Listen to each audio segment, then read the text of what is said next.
প্রিয় শিক্ষার্থীরা, সবাইকে শুভেচ্ছা।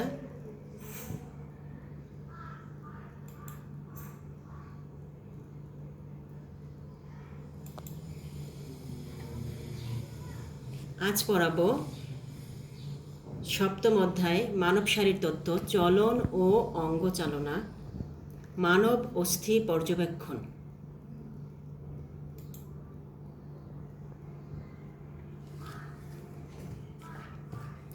অক্ষীয় কঙ্কালের যে অস্থিগুলো আজকে পড়াবো, কঙ্কালতন্ত্রের যে অস্থিগুলো দেহের লম্ব অক্ষ বরাবর অবস্থান করে কোমল, নমনীয় ও গুরুত্বপূর্ণ অঙ্গগুলোকে ঘিরে রাখে এবং দেহকাণ্ডের অংশগুলো যুক্ত করে অবলম্বন দান করে, সেগুলোকে একত্রে অক্ষীয় কঙ্কাল বলা হয়।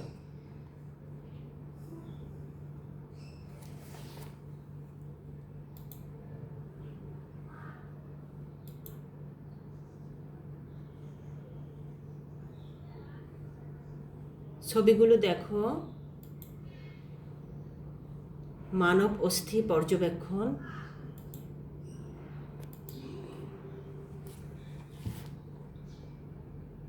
প্রথমে পড়াবো আমরা মানুষের করটি।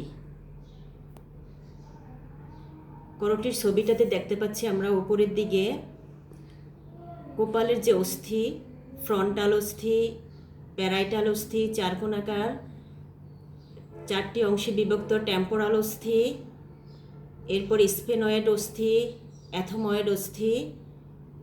এর শনাক্তকারী বৈশিষ্ট্য: করটি 29টি শক্ত অস্থি নিয়ে গঠিত।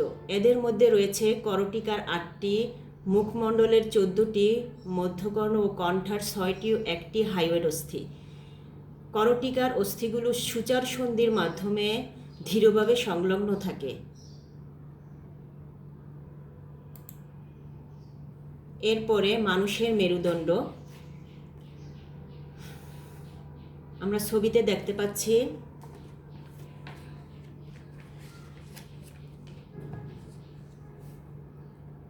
এরপরে বইয়েও আছে মানুষের মেরুদণ্ডের যে পার্শ্ব দৃশ্য ছবিটা রয়েছে, এটাও দেখতে পারবা। অ্যাটলাস থেকে কক্সিস পর্যন্ত প্রলম্বিত সুষুম্নাকাণ্ডকে ঘিরে অবস্থিত একসারি কশেরুকা নিয়ে গঠিত এবং দেহের অক্ষকে অবলম্বন দানকারী অস্থিময় ও নমনীয় গঠনকে মেরুদণ্ড বলে।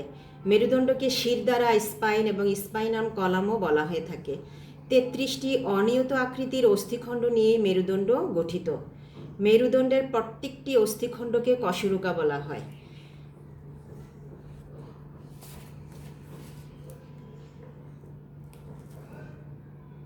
এখানে শনাক্তকারী বৈশিষ্ট্য: 26টি অস্থি বা 33টি কশেরুকা নিয়ে গঠিত। এদের মধ্যে 7টি সার্ভাইকাল, 12টি থোরাসিক, 5টি লাম্বার, 5টি স্যাক্রাল ও 4টি কক্সিয়াল অস্থি থাকে।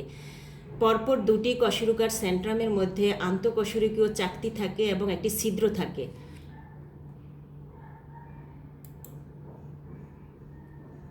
এর পরের অস্থি আদর্শ কশেরুকা।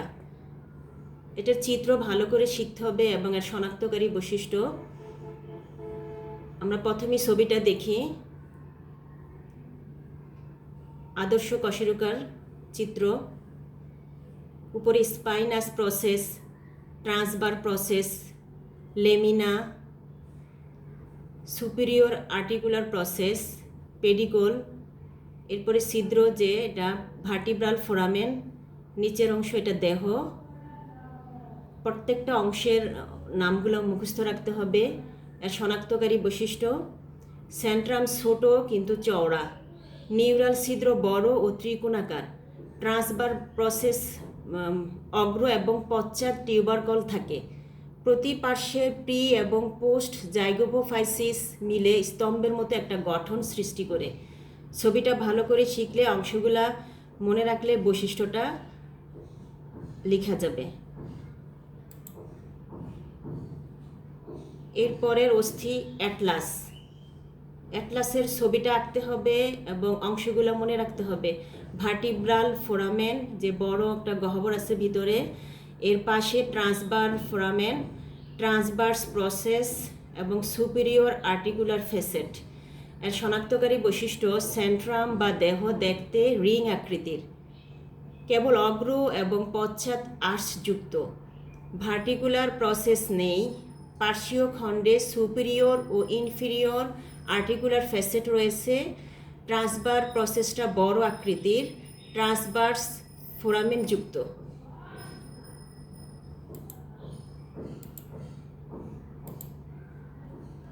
এর পরের অস্থির নাম থোরাসিক কশেরুকা। ছবিটার দিকে দেখো, স্পাইনাস প্রসেস, ফ্যাসেট, লেমিনা, ভিতরে যে গহ্বর রয়েছে ফোরামেন, ভার্টিব্রাল বডি, ট্রান্সভার প্রসেস। শনাক্তকারী বৈশিষ্ট্য: সেন্ট্রাম মাঝারি ও হৃৎপিণ্ড আকৃতির, ভার্টিব্রাল ফোরামেন ছোট ও গোলাকার। সেন্ট্রামের উভয় পাশে সেন্ট্রাম ও আর্চের সংযোগস্থলে পরশুকার মস্তক সংযোগের জন্য কোস্টাল ফ্যাসাট উপস্থিত।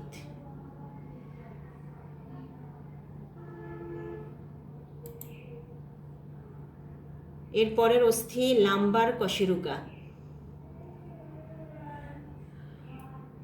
চিত্রটার দিকে দেখো,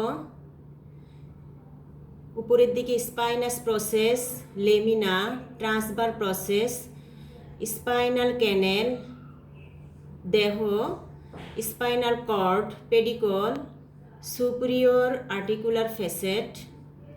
এর শনাক্তকারী বৈশিষ্ট্য: সেন্ট্রাম বা দেহ বড় ও বৃক্ক আকৃতির, ভার্টিব্রাল ফোরামেন বড় ও ত্রিকোণাকার, ট্রান্সভার্স প্রসেস লম্বা ও সরু, ট্রান্সভার্স ফোরামেন ও কোস্টাল ফ্যাসেট অনুপস্থিত থাকে।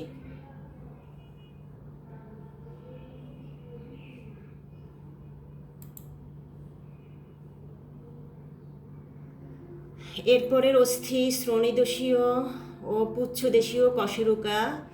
এর শনাক্তকারী বৈশিষ্ট্য: শ্রোণী অঞ্চলে 5টি স্যাক্রাল কশেরুকা একত্রিত হয়ে স্যাক্রাম নামক একটি ত্রিকোণাকার বৃহদাকার অস্থি গঠন করে।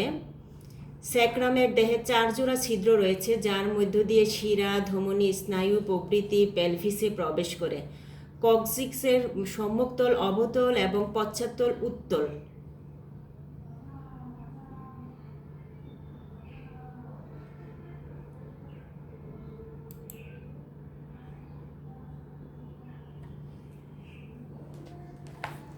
আজকে এ পর্যন্তই। কিছু বাড়ি কাজ দিয়ে দিচ্ছি। অস্থি ও তরুণাস্থির মধ্যে পার্থক্য, তরুণাস্থির প্রকারভেদ, এগুলা ছবি সহ দেখবে, এখান থেকে অনুধাবনমূলক প্রশ্ন আসে। পেশি টিস্যু, এর প্রকারভেদ, পার্থক্য, পেশিতে টান পড়ে কিন্তু ধাক্কা দেয় না, এই প্রশ্ন উত্তরগুলো শিখে ফেলবে। ধন্যবাদ সবাইকে।